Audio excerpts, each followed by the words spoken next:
नमस्कार साथियों, GCP science classes में आपका हार्दिक अभिनंदन है। जैसा कि बेटा हम पढ़ रहे हैं केमिस्ट्री के कुछ महत्वपूर्ण टॉपिक, जिसमें हमने चैप्टर नंबर 1 बिलियन के सवाल कराए एक तरफ से, और जितने भी सवाल कराए हमारे सबके सब बोर्ड एग्जाम में कहीं ना कहीं पूछे गए हैं। इसके बाद महत्वपूर्ण अवक्रियाएं चल रही हैं, और आज हम आपके सामने लेकर आए हुए हैं चैप्टर नंबर 2 विद्युत रसायन के सवाल। और जितने भी सवाल बनते हैं, जिस टाइप के सवाल बनते हैं, प्रत्येक सवाल को आपके सामने हम कराएंगे बेटा। बस आप लोग लगातार मेहनत करिए, जितना आप ज्यादा से ज्यादा मेहनत करेंगे आपका रिजल्ट उतना ही अच्छा आएगा। और हाँ, फिजिक्स का सेट नंबर 7 भी चल रहा है, जो बहुत ही जल्द कंप्लीट हो जाएगा। इसके बाद कुछ दिन हम फिजिक्स की इंपॉर्टेंट क्लास डालेंगे, और तब हम जाके 2023 के सेटों को कराएंगे। तो चलते हैं। जैसे कि आप लोगों को मैंने बताया कि आप जब भी सवाल को हल करेंगे तो पहले आपको पता होना चाहिए उसके फॉर्मूले के बारे में, कि भाई हम सवाल कर रहे हैं तो उसका फॉर्मूला क्या है। और ये हमने इस चैप्टर के क्या लिख दिए हैं, फॉर्मूले लिख दिए हैं। तो आप इनको नोट कर लेना। हम चल रहे हैं सवालों की ओर। और सवाल पहला क्या बोल रहा है कि निम्न अवक्रिया वाले सेल का विद्युत वाहक बल ज्ञात कीजिए। अब आपको पता होना चाहिए कि विद्युत वाहक बल को लिखते किससे हैं। तो विद्युत वाहक बल को लिखते हैं EMF से। और ये आपको एक अवक्रिया दे रखी है और इसके मान दे रखे हैं। तो ध्यान रखना, सबसे पहले जो हमें विद्युत वाहक बल का फॉर्मूला होता है, विद्युत वाहक बल का फॉर्मूला EMF बराबर ई cathode minus E anode, E not anode हो जाएगा। अब यहाँ पर ये बेटा एनोड और कैथोड के मान दे रखे वोल्टेज के अंदर। अब कौन सा एनोड होगा और कौन सा कैथोड होगा, तो इसकी पहचान करते हैं। सबसे पहले हम इस अवक्रिया के बारे में जानकारी लेते हैं। देखो, यहाँ Zn था, इस ओर तीर से पहले Zn था, लेकिन भाई तीर के बाद क्या हो रहा है, Zn2+। अब एक चीज बताओ, Zn2+ कब होगा, जब वह अपने इलेक्ट्रॉनों का क्या करेगा, त्याग। कोई धातु पे अगर प्लस आएगा, कब आएगा, जब वह अपने इलेक्ट्रॉनों का क्या करती है, त्याग करती है। तो यह जिंक के पास बाह्यतम कोश के अंदर 2 इलेक्ट्रॉन होते हैं। जब ये अपने 2 इलेक्ट्रॉनों का त्याग कर देगी तो इस Zn पे कितने प्लस आ जाएंगे, 2। और जो इलेक्ट्रॉनों का त्याग कर रही है उसका होता है ऑक्सीकरण। उसका क्या होता है, ऑक्सीकरण। और गैल्वेनिक सेल में यह ऑक्सीकरण अवक्रिया कहाँ होती है, एनोड पर। कहां पर होगी, एनोड। अब जिंक ने अपने 2 इलेक्ट्रॉनों का त्याग किया, इसलिए Zn पे क्या आया, प्लस। कितने प्लस आए, 2। अब यहां सिल्वर था, पर सिल्वर पे 1 प्लस है। सिल्वर पे कितना प्लस है, 1। मतलब इसने अपने इलेक्ट्रॉनों का त्याग किया होगा, तभी इस पे 1 प्लस आया। लेकिन अगर वही इलेक्ट्रॉन इसे क्या करा दिया जाए, ग्रहण करा दिया जाए, तो फिर से क्या बन जाएगा, Ag। और ये क्या कर रहा है, इलेक्ट्रॉन का ग्रहण। और इलेक्ट्रॉन का ग्रहण अर्थात यह क्रिया कौन सी, अपचयन। क्या बन जाएगा, अपचयन। अर्थात यहां पर कितने इलेक्ट्रॉन त्यागे जा रहे हैं, Zn 2 इलेक्ट्रॉन त्याग रहा है, तो Ag को हमें कितने इलेक्ट्रॉन ग्रहण करवाने, 2 इलेक्ट्रॉन ग्रहण कराने के लिए हमें Ag कितने चाहिए, हमें 2 चाहिए। क्यों, क्योंकि एक Ag प्लस केवल एक ही इलेक्ट्रॉन ग्रहण कर सकता है। तो 2 Ag 2 इलेक्ट्रॉन ग्रहण करेंगे और कितने, 2 Ag बन जाएगा। अच्छा, तीर से पहले 2 इलेक्ट्रॉन और तीर के बाद 2 इलेक्ट्रॉन कैंसिल, तो बचेगा कौन, Zn और प्लस में 2 Ag। ये तो तीर के प्लस की घटना है। अब तीर के बाद Zn 2+ और प्लस में क्या है, 2 Ag। यहां पर Ag का क्या हुआ है, Ag ने इलेक्ट्रॉन को ग्रहण किया है, इसका अपचयन हुआ है। और अपचयन की क्रिया कहां होती है, कैथोड पर। अपचयन क्रिया कहां पर होगी, कैथोड पर। तो अब आप डायरेक्ट ध्यान रखना है कि जिसका ऑक्सीकरण होता है वह एनोड, जिसका अपचयन होगा वह क्या होता है, कैथोड। तो यहां पर देखो, जिंक था, जिंक से Zn2+ हुआ है, मतलब इसने अपने इलेक्ट्रॉन का त्याग किया। और इलेक्ट्रॉन का त्याग किया है मतलब इसका क्या हुआ, ऑक्सीकरण। तो ऑक्सीकरण हुआ, तो मतलब ऑक्सीकरण कहां पर होगा, एनोड पर। तो ये जिंक है, ये जिंक किसका मान बन जाएगा? एनोड का। तो दूसरा वाला कौन बन जाएगा यहाँ पर? कैथोड। दूसरा वाला कौन बन जाएगा? कैथोड। अब इसको हम रब कर दे रहे हैं और इनके हम लगाएंगे मान। फॉर्मूला होता है ईएमएफ बराबर ई कैथोड माइनस ई एनोड। ई कैथोड, कैथोड पर कौन है? हमारा सिल्वर है, इसका मान दे रखा है 0.80 माइनस एनोड, एनोड पर हमारा कौन है? जिंक है, और जिंक का मान कितना है वोल्टेज में? माइनस के 0.76। माइनस माइनस हो जाएगा प्लस 0.80 प्लस 0.76। अब इनको जोड़ेंगे तो 0.80 दशमलव के ही नीचे दशमलव लगाना है, 76 0 पॉइंट, तो 6 8 और 7 15, यानी कितना आएगा? 1.56 वोल्ट। क्लियर? 1.56 वोल्ट। तो इसको नोट करेंगे सवाल को, उसके बाद आगे करा रहे हैं, नोट करिए। इसके बाद बेटा सवाल नंबर दूसरा, सवाल नंबर कौन सा है? दूसरा। फिर से क्या करना है? हमें ईएमएफ की गणना करनी है, और अब की बार दे रखा है कैडमियम से Cd2+, ये लबर से तो है, और Ag+ से Ag।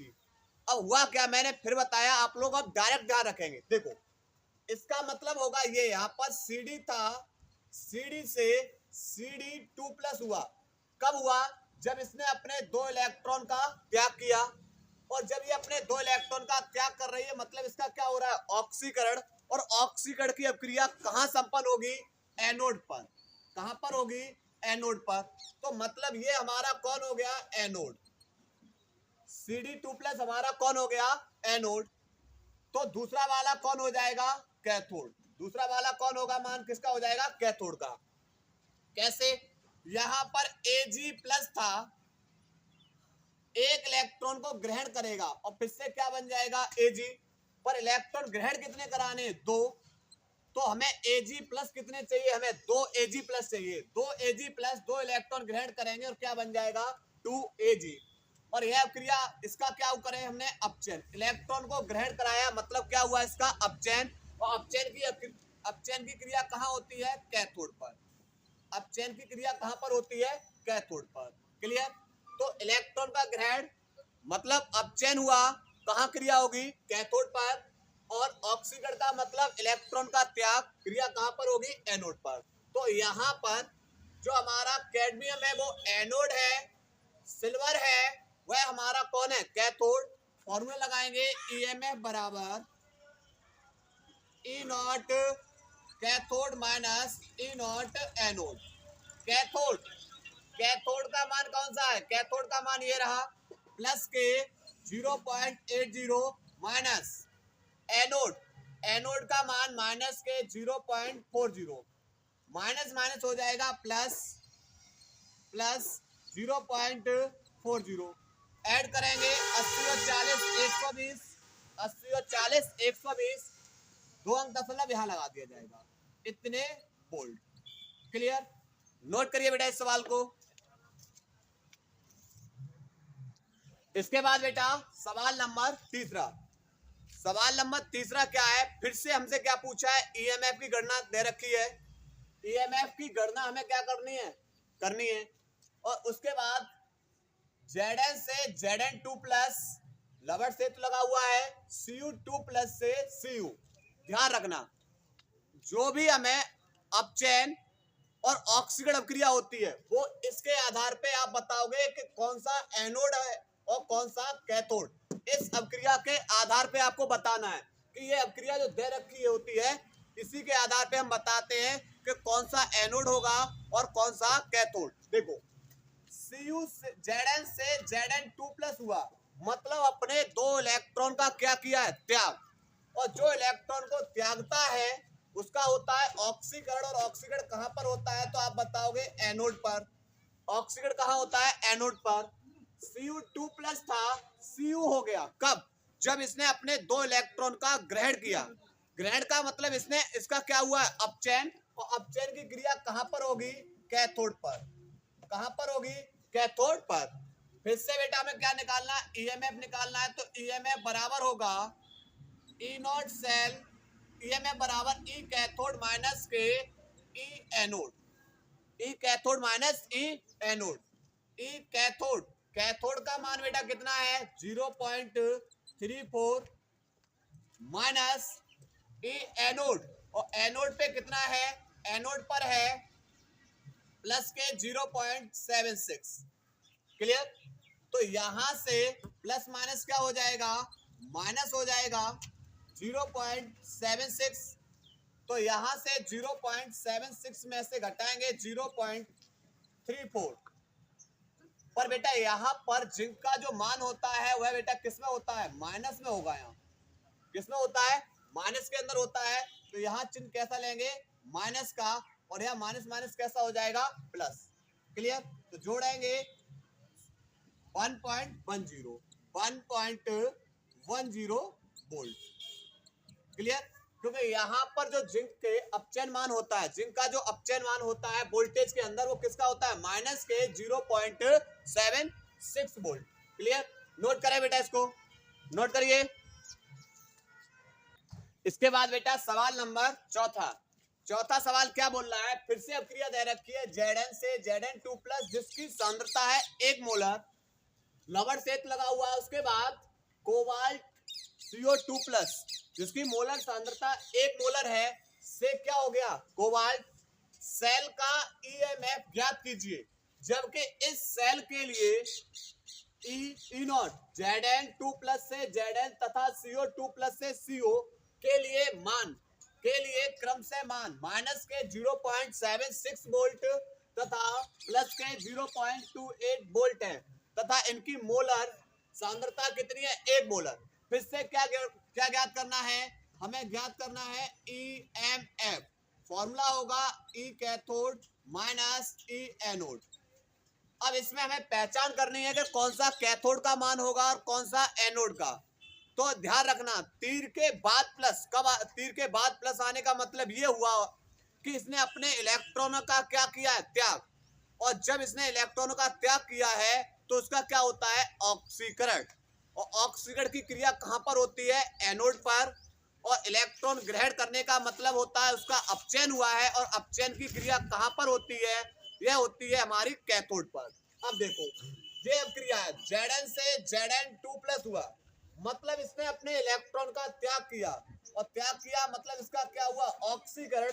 और ऑक्सीकरण क्रिया कहां पर होगी, एनोड पर। कहां पर होगी, एनोड पर। तो जब ये एनोड है तो ये वाला कौन हो जाएगा, कैथोड। और इनके बेटा क्रम से मान दे रखे हैं, कितना दे रखा है, क्रम से मान। देखो पहले ई कैथोड, कैथोड वाला हमारा कौन सा है, CO2 प्लस से CO, और इसका मान दे रखा है कितना, 0.28 माइनस एनोड, एनोड का, एनोड हमारा कौन है, जिंक, और जिंक का मान दे रखा है माइनस के 0.76। माइनस माइनस क्या हो जाएगा, प्लस हो जाएगा 0.76। अब इनको क्या कर देंगे, जोड़ देंगे। तो जोड़ेंगे तो 0.28 में जोड़ेंगे 76, 0.76। 8 और 6 14, 7 और 2 9, और एक 10 दशमलव लगा हुआ है यहाँ पर 1, अर्थात 1.04 वोल्ट। कितना आंसर आएगा इसका, 1.04 वोल्ट। तो आपके ईएमएफ सूत्र संबंधी सवाल बेटा कुछ इस तरीके से पूछे जाते हैं। बस आप लोगों को पहचान करनी है कि कौन सा कैथोड है और कौन सा एनोड है। एनोड की जगह एनोड का मान लगाइए, कैथोड की जगह कैथोड का मान। तीर से अगर ऑक्सीकरण हो रहा है, ऑक्सीकरण हो रहा है मतलब यहां पर ऑक्सीकरण का मतलब होगा एनोड, अपचयन हो रहा है तो अपचयन का मतलब क्या होगा, उसका कैथोड। क्लियर? नोट करेंगे सवाल को। इसके बाद बेटा प्रश्न नंबर 5वां। अब 5वां सवाल बेटा क्या है, 5वां सवाल बोल रहा है एक अभिक्रिया दे रखी है, और इस अभिक्रिया की सहायता से हम कैथोड और एनोड की पहचान करेंगे। इस अभिक्रिया की सहायता से किसकी पहचान करेंगे, कैथोड और एनोड की, कि भाई इस अभिक्रिया अंदर कौन कैथोड है और कौन एनोड है। और ये जब आपको ये सांद्रताएं दे रखी होती हैं, तो इन सांद्रताएं जब भिन्न भिन्न है, सांद्रताएं ये मान इनके कैसे अलग अलग हैं, तो इसके लिए हम कौन सा समीकरण लगाते हैं, नेरनस्ट समीकरण। नेरनस्ट समीकरण की सहायता से हम ईएमएफ या ई सेल की गणना करते हैं। क्लियर? तो यहाँ पर, और ये क्या होता है कि ईएमएफ या ई सेल बराबर ई नॉट सेल माइनस 0.0591 बट्टे एन। एन का मतलब उस अभिक्रिया के अंदर कितने इलेक्ट्रॉनों का स्थानांतरण हुआ है, भाई कितने इलेक्ट्रॉन त्यागे हैं और कितने ग्रहण किए हैं। उसके बाद log 10 एनोड की सांद्रता, जो इस अभिक्रिया के अंदर एनोड की सांद्रता दे रखी है, एनोड की सांद्रता बट्टे अभिक्रिया के अंदर जो कैथोड की सांद्रता दे रखी है वो कैथोड की सांद्रता। क्लियर। अब देखो सबसे पहले फॉर्मूला बेटा क्या लिखें, फॉर्मूला होता है निर्णय समीकरण का ईएमएफ बराबर ई नॉट सेल माइनस 0.0591 बट्टे एन log 10 आप लगाएंगे एनोड की सांद्रता बट्टे कैथोड की सांद्रता, बट्टे कैथोड की सांद्रता, यहां सांद्रताओं के मान लगने हैं। अब देखो ई नॉट सेल ईएमएफ बराबर है ई नॉट सेल माइनस 0.0591 बट्टे एन log 10 एनोड की सांद्रता बट्टे कैथोड की सांद्रता। पर देखो, पर हमें यहाँ पर ई नॉट सेल नहीं दे रखा है, तो इसके लिए फॉर्मूला होता है ई नॉट कैथोड माइनस के E not anode. E nought cell बराबर E not cathode minus E not anode minus 0.0591 बट्टे एन log 10 एनोड की सांद्रता और बट्टे में कैथोड की सांद्रता। अब पहचान करेंगे कि कौन एनोड है और कौन कैथोड। देखो Mg से Mg2+ हुआ मतलब 2 इलेक्ट्रॉन का त्याग, और 2 इलेक्ट्रॉन का त्याग हुआ मतलब इसका क्या हुआ, ऑक्सीकरण। और ऑक्सीकरण मतलब यहाँ पर कहां पर होता है, ये होता है एनोड पर। तो ये एनोड है, तो इसका मतलब कॉपर Cu2+ था, Cu हुआ, इसने 2 इलेक्ट्रॉन का ग्रहण किया है इसका, और यह क्रिया इसका होगा अपचयन, और अपचयन कहाँ होता है, यह होता है कैथोड पर। अपचयन कहाँ होगा, कैथोड पर। तो देखो यहां से, तो हमारा एनोड कौन बना, एनोड बना हमारा Mg मैग्नीशियम, ये हमारा एनोड है, और कॉपर हमारा कौन है, कैथोड। और इनके मान दे रखे हैं, लगाएंगे कैथोड, कैथोड का मान बेटा कितना है, तो ये है 0.34 लगा देंगे, माइनस एनोड, एनोड का मान है माइनस के 2.37, उसके बाद माइनस, इसको अलग कर देंगे इधर। उसके बाद 0.0591 बट्टे एन, एन का मतलब इस अभिक्रिया अंदर कितने इलेक्ट्रॉनों का स्थानांतरण हुआ।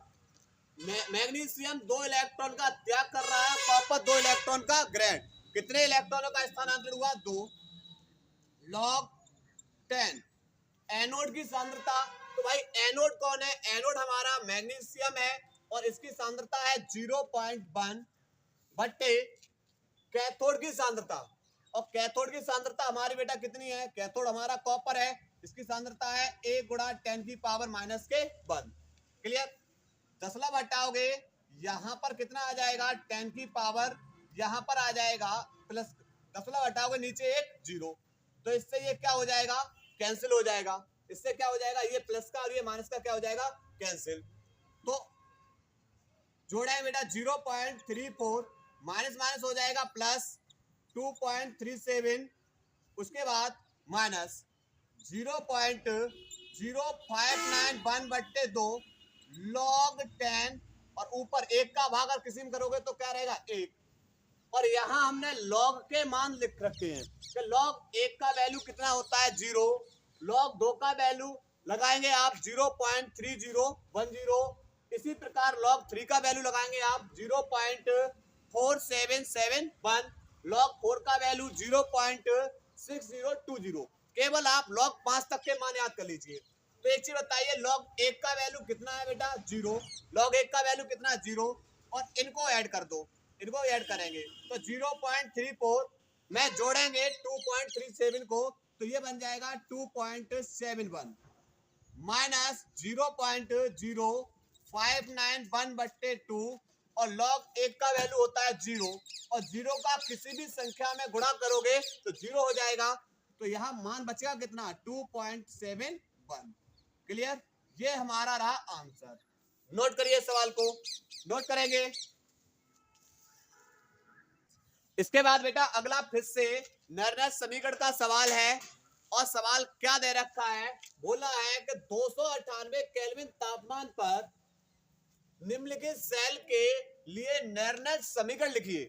तो नर्नर समीकरण होता है EMF बराबर E नॉट सेल माइनस के 0.0591 बट्टे n log 10। ऊपर आप बेटा रखोगे एनोड की सांद्रता बट्टे नीचे रखोगे आप किसको, कैथोड की सांद्रता। क्लियर, यहां पर उसके बाद आपको एक समीकरण दे रखा है, निकिल से निकिल 2+ हुआ, मतलब क्या हुआ इसका कि भाई इसने अपने 2 इलेक्ट्रॉन का त्याग कर दिया, और जब 2 इलेक्ट्रॉन का त्याग किया तो इसका हुआ ऑक्सीकरण। और ऑक्सीकरण क्रिया कहां होती है, तो आप बताओगे एनोड पर। कहां पर होती है, एनोड पर। ऑक्सीकरण क्रिया कहां होती है, एनोड पर।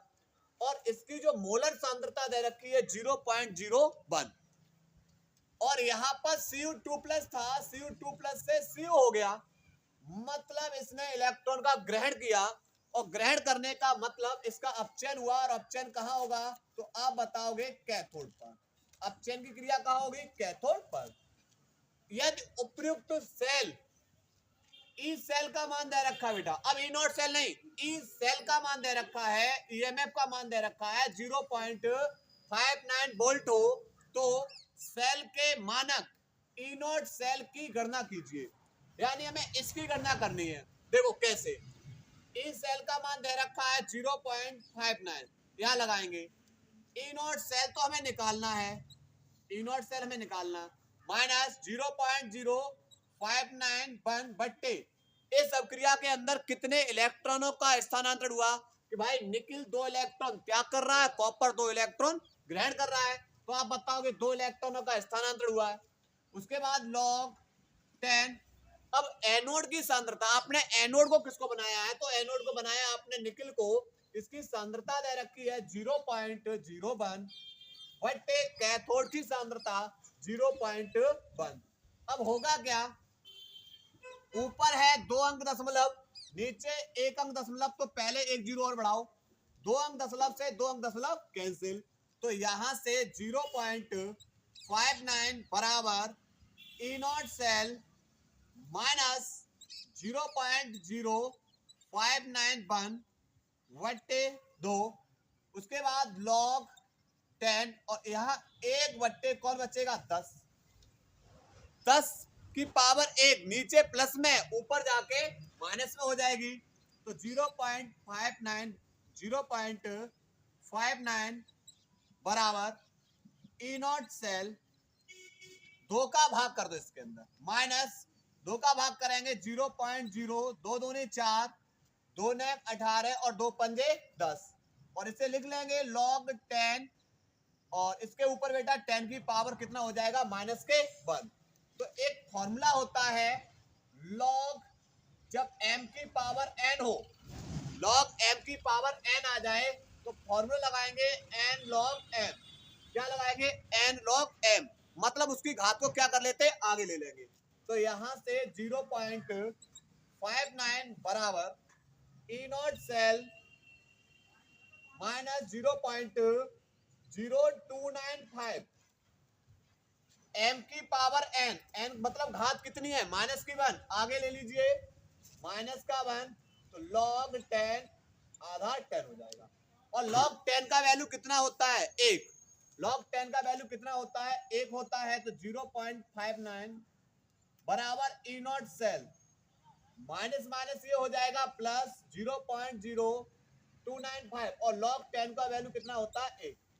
1 का गुणा करेंगे तो भाई रहेगा, ये प्लस का है, दूसरी ओर जाके माइनस का, तो ई नॉट सेल बराबर 0.59 माइनस के 0.095, बस इसमें से इसे घटा दीजिए, हमारा आंसर आ जाएगा। तो 0.59 दशमलव के नीचे दशमलव 0295, ऊपर 2 जीरो बढ़ा दें, घटा दें, 5 9 में से 9 गया 0, यहां बचेगा बेटा 8, 8 में से 2 गया 6, यहां बचेगा 4, सर यहां पर 5 ही बचेगा बेटा। तो यहां पर आंसर आएगा ई नॉट सेल बराबर 0.560 वोल्ट। नोट करेंगे, नोट करिए बेटा इस सवाल को। इसके बाद बेटा अगला सवाल है, अगला सवाल ये बेटा 2024 के सेटों में है, ये दोनों के दोनों सवाल। देखो अब क्रिया दे रखी है, और अब क्रिया कौन सी है, 2Ce4 प्लस CO, 3 के बाद 2Ce3 प्लस CO2 प्लस के लिए हमें बताना है ई नॉट Ce4 प्लस से Ce3 प्लस सीरियम का मान ज्ञात कीजिए, और ये मान दे रखे हैं। अब सबसे पहले इसके अंदर हमें पहचानना है कि कौन सा कैथोड है और कौन सा एनोड। अब समझो कैसे। सबसे पहले सीरियम था बेटा 4 प्लस था, इधर 3 प्लस ही रह गया। मतलब कैसे, अगर ये इलेक्ट्रॉन का त्याग करता तो इस पे प्लस की संख्या क्या हो जाती, बढ़ जाती। मतलब इसने इलेक्ट्रॉन का त्याग नहीं किया है, क्या किया है, इलेक्ट्रॉन का ग्रहण। और जो इलेक्ट्रॉन का ग्रहण करेगा उसका होता है अपचयन, और अपचयन की क्रिया आपको बताया है बेटा कहाँ होती है, कैथोड पर। अब कोबाल्ट था, कोबाल्ट से बेटा CO2 प्लस हो गया, कब हो गया, जब ये अपने 2 इलेक्ट्रॉन का क्या करेगा, त्याग। और ऑक्सीकरण, जब जो इलेक्ट्रॉन का त्याग करता है उसका क्या होता है, ऑक्सीकरण। तो ऑक्सीकरण क्रिया आपको बताया कहाँ होता है, एनोड पर। कहाँ होती है, एनोड पर। अब बैलेंस करना चाहो तो बैलेंस कर सकते हो भाई, 2 इलेक्ट्रॉन इसने त्यागे तो 2 इलेक्ट्रॉन इस पे ग्रहण कराओ। पर एक Ce4 प्लस एक इलेक्ट्रॉन ग्रहण करके Ce3 प्लस बना रहा है, तो 2 ले लीजिए और 2 ही यहाँ से बाहर हो जाएंगे। 2 दूनी 4, वो 4 दूनी 8 प्लस थे, 2 इलेक्ट्रॉन ग्रहण कर लिया, 3 दूनी 6 प्लस रह गए। ठीक है, अब बेटा बड़े आसानी से मान बता सकते हैं। तो यहाँ पर फॉर्मूला है ई सेल बराबर ई नॉट सेल बराबर E not cathode minus E not anode. E cell का मान दे रखा है बेटा 1.89 बराबर ई कैथोड, कैथोड किसको बनाया है, सीरियम, और इसी सीरियम का मान निकालना है तो इसे ऐसे लिख दो, माइनस एनोड। एनोड कौन है, तो एनोड हमारा कोबाल्ट है, कोबाल्ट का मान ये दे रखा है माइनस के 0.28। ये माइनस माइनस क्या हो जाएगा, प्लस हो जाएगा। तो ई नॉट कैथोड प्लस के 0.28, ये माइनस का दूसरी ओर, सॉरी ये प्लस का है, दूसरी ओर जाके माइनस का हो जाएगा। तो यहां से हो जाएगा ई नॉट कैथोड बराबर 1.89 माइनस 0.28, घटाएंगे 9 में से 8 गया बेटा, कितना बचेगा 1, 8 में से 2 गया, कितना बचा 6, और 1 में से 1 गया 0। ये हमारा बेटा आ जाएगा आंसर 1.16। क्लियर, ये हमारा क्या आ जाएगा, आंसर आ जाएगा। अब इसके बाद 8वां सवाल। 8वां सवाल क्या है, सेल अवक्रिया लिखते हुए निम्नलिखित सेल के विद्युत वाहक बल की गणना कीजिए। बेटा इसके मान नहीं लिखे, मान लिख दो बेटा, तब तक इसको नोट करिए। बेटा देखो 8वां सवाल, ये मान नहीं लिखे थे, देखो कैसे करना है। सेल अवक्रिया लिखते हुए निम्नलिखित सेल के विद्युत वाहक बल की गणना कीजिए, और ये मान दे रखे हैं। देखो अपचयन विभव पर मान इनके धनात्मक होते हैं, और ऑक्सीकरण विभव पर इनके मान कैसे होते हैं, ऋणात्मक हो जाते हैं। अपचयन विभव पर मान इनके धनात्मक तथा ऑक्सीकरण विभव पर इनके मान कैसे हो जाते हैं, ऋणात्मक। क्लियर, देखो सबसे पहले यहां पर Cu था बेटा, Cu से Cu2 प्लस हुआ, Cu से कौन हुआ, Cu2 प्लस। कब हुआ होगा, जब इसने अपने 2 इलेक्ट्रॉन का त्याग किया होगा, और जो इलेक्ट्रॉन का त्याग करता है उसका ऑक्सीकरण होता है। तो ऑक्सीकरण अभिक्रिया होती कहाँ है, तो आप बताओगे एनोड पर। कहां पर होती है, एनोड पर। Ag प्लस था भाई, एक इलेक्ट्रॉन को जब ग्रहण करेगा तभी क्या बनेगा, Ag प्लस से Ag हो गया, कब, एक इलेक्ट्रॉन का ग्रहण किया। जो इलेक्ट्रॉन का ग्रहण करेगा उसका क्या होता है, अपचयन, उसका क्या होता है, अपचयन होता है। पर यहाँ बेटा देखो, और अपचयन की क्रिया आपको पता है कहाँ होती है, कैथोड पर। कहाँ होती है, कैथोड पर। पर बेटा एक चीज बताइए, यहां से कितने इलेक्ट्रॉन का त्याग हो रहा है? 2। तो यहां से जब 2 इलेक्ट्रॉन का त्याग हो रहा है तो Ag को कितने इलेक्ट्रॉन ग्रहण कराने? 2। तो हमें Ag कितने चाहिए? 2। क्लियर? तो ये बेटा अवक्रिया। तो आप संपूर्ण अवक्रिया लिखना चाहेंगे तो लिखेंगे बेटा तीर से पहले 2 इलेक्ट्रॉन, तीर के बाद 2 इलेक्ट्रॉन कैंसिल, तो Cu प्लस 2 Ag प्लस तीर के बाद Cu2 प्लस और प्लस में कितने Ag बेटा? 2 Ag। क्लियर? लेकिन हमें सेल के विद्युत वाहक बल की गणना बतानी है, तो EMF बराबर E not cathode minus E not anode. अब इनके मान लगाने हैं, इनके क्या लगाने हैं? मान लगाने हैं। तो E not cathode, E not cathode, cathode बेटा कौन है? सिल्वर। और सिल्वर का मान कौन है? सिल्वर का मान है 0.80। ध्यान रखना।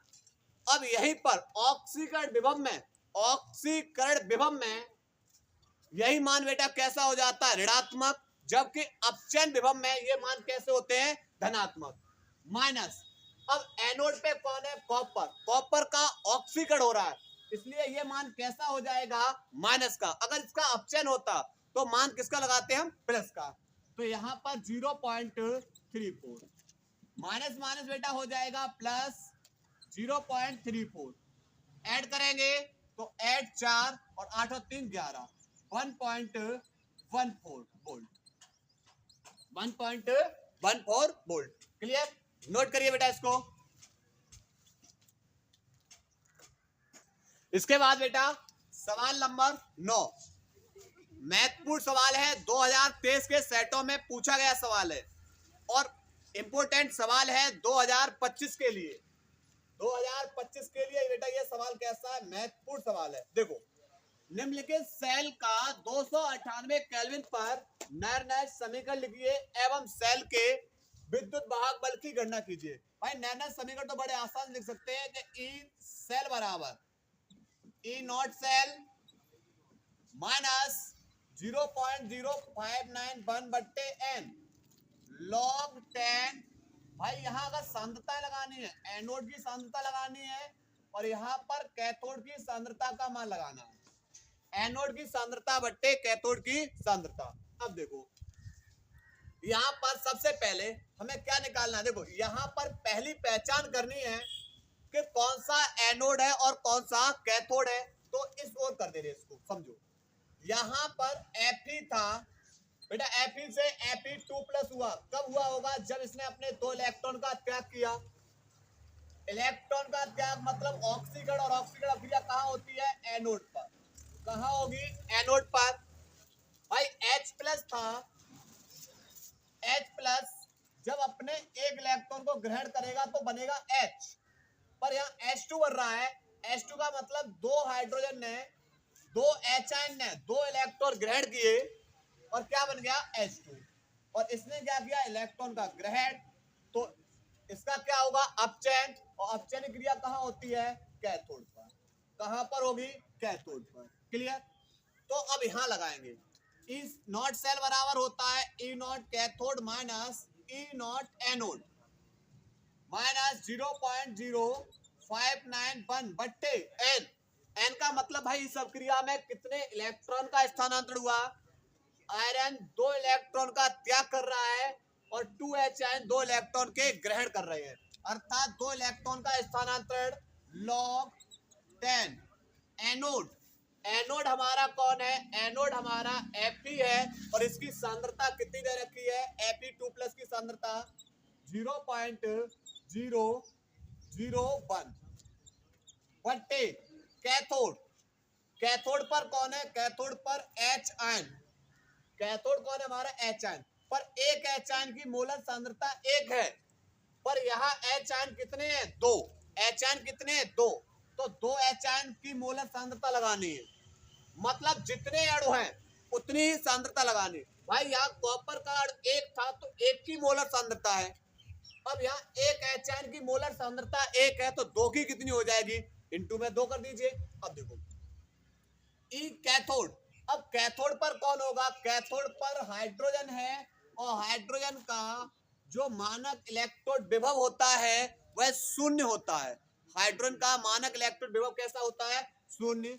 माइनस एनोड, एनोड पर है माइनस के 0.44 माइनस, इसको बेटा इधर अंदर रख रहे हैं, ठीक है, 0.0591/2 log 10, ऊपर 3 अंक दशमलव है, दशमलव हटाओ, नीचे 1 2 3 जीरो बढ़ा दो, 3 जीरो का मतलब 10 की पावर 3 ऊपर जाके किसके हो जाएंगी, माइनस की हो जाएंगी, नीचे प्लस की पावर है 10 की पावर 3 ऊपर जाके माइनस की, माइनस माइनस हो जाएगा प्लस, तो 0.44 माइनस 2 का भाग इसमें कर देंगे तो 0.0295, और यहां पर बेटा एक फॉर्मूला बन जाता है log m की पावर n है, मतलब घात को कहां ले लेंगे, आगे ले लेंगे, तो n log m, और घात कितनी है, m की पावर n, घात कितनी है माइनस के 3, आगे ले लेंगे log 10 आधा 10,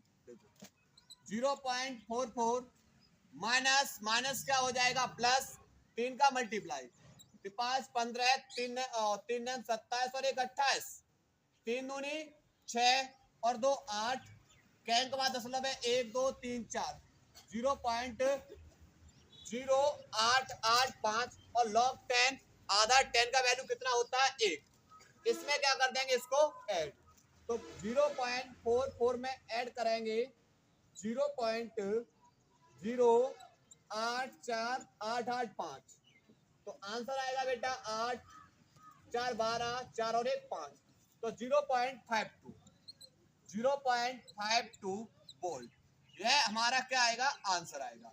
2023 के सेटों में ये आया हुआ सवाल है, नोट करेंगे बेटा इसको।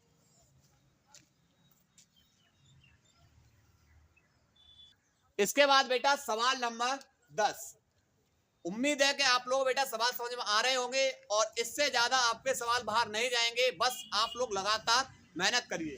देखो सवाल नंबर 10वां बोल रहा है, निम्नलिखित सेल का 298 केल्विन पर नैर्नैश समीकरण लिखिए एवं सेल के विद्युत वाहक बल की गणना कीजिए, और ये हमारा बेटा मान दे रखा है और ये हमारी अवक्रिया दे रखी है, और अवक्रिया के आधार पर ही हम बताते हैं बेटा कि कौन सा हमारा एनोड होगा और कौन सा कैथोड।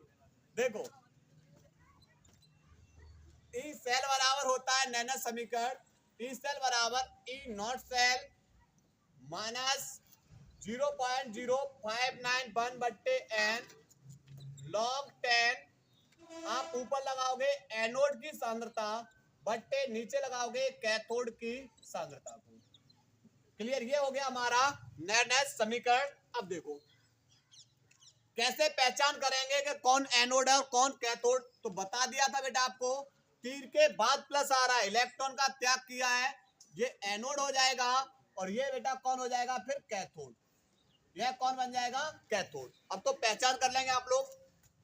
अब इसका फॉर्मूला होता है ई नॉट सेल बराबर होता है E not cathode minus E not anode minus 0.0591 बट्टे इस अवक्रिया के अंदर कितने इलेक्ट्रॉनों का स्थानांतरण हो रहा है, तो आप बताओगे 2, क्योंकि मैग्नीशियम 2 इलेक्ट्रॉन त्याग कर रहा है, कॉपर 2 इलेक्ट्रॉन ग्रहण कर रहा है, log 10।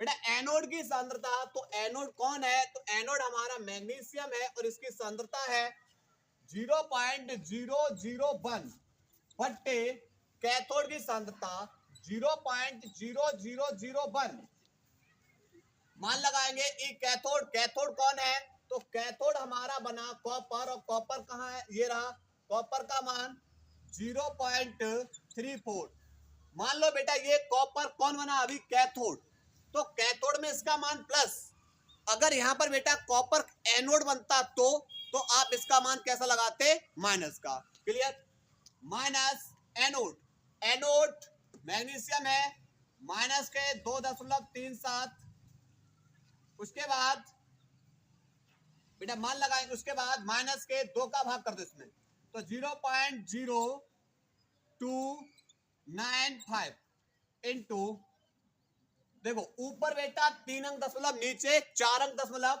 ऊपर भी 4 अंक दशमलव करेंगे तो 1 जीरो बढ़ा देंगे, दशमलव से दशमलव कैंसिल, तो बचेगा log 10 और आधार कौन होगा 10, क्योंकि एक का भाग किसी भी संख्या में करोगे तो वही रहेगा। क्लियर?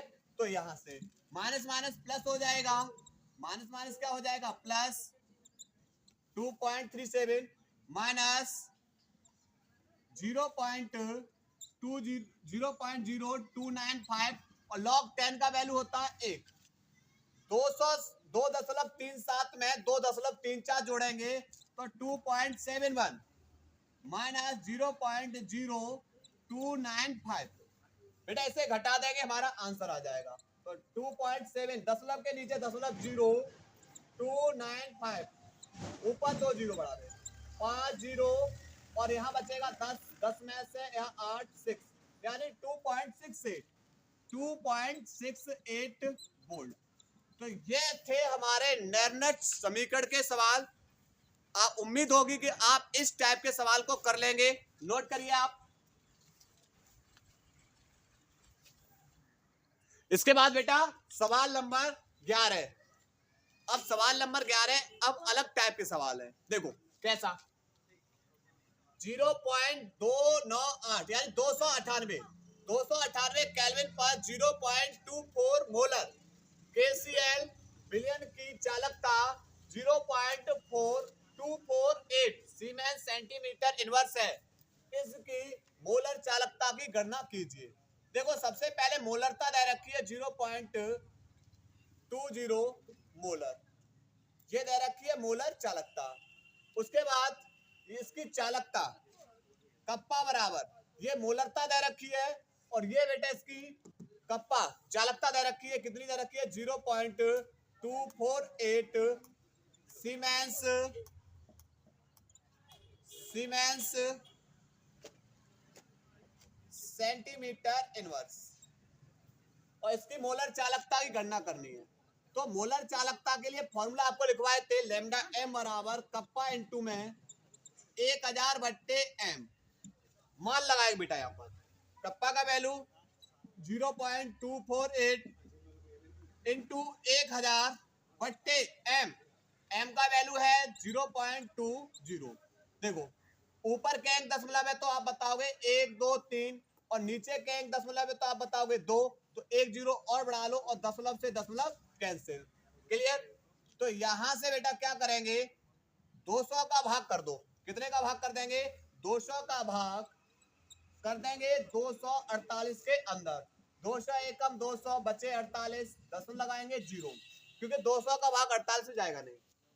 200 दूनी 480 बचे फिर 0 बढ़ाएंगे और 2 चौक 8। क्लियर? तो 1.24 इंटू इसे लिख सकते हैं 1000 को 10 की पावर 3 मात्रक हो जाएगा siemens centimetre inverse centimetre square mole inverse clear? Note करेंगे बेटा इस सवाल को, नोट करिए। इसके बाद बेटा सवाल नंबर 12 और सवाल नंबर 12 क्या बोलना है 298 केल्विन पर n/50 KCl विलयन की विशिष्ट चालकता कप्पा बराबर दे रखा बेटा 0.002765 ओम इनवर्स सेंटीमीटर इनवर्स है तथा इस विलयन से युक्त सेल का प्रतिरोध R बराबर दे रखा है 400 ओम और सेल स्थिरांक ज्ञात करना है। सेल स्थिरांक ज्ञात करना है। क्या ज्ञात करना है? सेल स्थिरांक ज्ञात करना है। देखो कप्पा बराबर होता है 1/रो। कप्पा बराबर क्या होता है 1/रो और रो बराबर होता है RA/L। तो यहां लगाएंगे कप्पा बराबर 1/ रो की जगह लगाएंगे RA/L। तो L को बेटा कहां भेज देंगे ऊपर। तो कप्पा बराबर हो जाएगा L/R इंटू में A गुणा में है सॉरी R यहाँ गुणा में है भाग में है दूसरी ओर जाके गुणा में। तो कप्पा इंटू में R बराबर हो जाएगा L/A और यही L/A यही क्या कहलाता है सेल स्थिरांक। क्या कहलाता है सेल स्थिरांक। तो यही सेल स्थिरांक निकालना है। तो लगाएंगे सेल स्थिरांक को बेटा लिख देंगे G से जी बराबर कप्पा का वैल्यू है 0.02765 इंटू आर का वैल्यू कितना है 400 मल्टीप्लाई करेंगे 4 पंजे 20 4 6 24 और 2 26 4 सत्ते 28 2 30 4 दूनी 8 और 2 10 और 2 जीरो हैं कैंक बाद 10 लगाना है 1 2 3 4 5 6 1 2 3 4 5 और 1 6 यहां पर बेटा आ जाएगा दशमलव कितने अंक बाद 1 2 3 4 4 पंजे 20 4 छिंग 1 मिनट को बेटा दोबारा कैलकुलेट कर रहे हैं 4 पंजे 20 4 छिंग 24 और 2 26 4 सत्ते 28 और 2 30 4 दूनी 8 और 2 10 और 400 का मल्टीप्लाई किया 2 जीरो अब लगाएं 1 2 3 4 5 6 1 2 3 4 5 और 1 6 यहाँ पर बेटा क्या आ जाएगा दशमलव आ जाएगा और इसका मात्रक हो जाएगा सेंटीमीटर इनवर्स क्लियर नोट करें बेटा इस सवाल को नोट करिए बेटा यहाँ पर 4 सत्ते 28 तो 2 30 हो गया था तो 4 दूनी 8 8 और 3 बेटा कितना हो जाएगा 11 हो जाएगा तो 1 पॉइंट बंद कर देना क्लियर नोट करिए बेटा नोट करो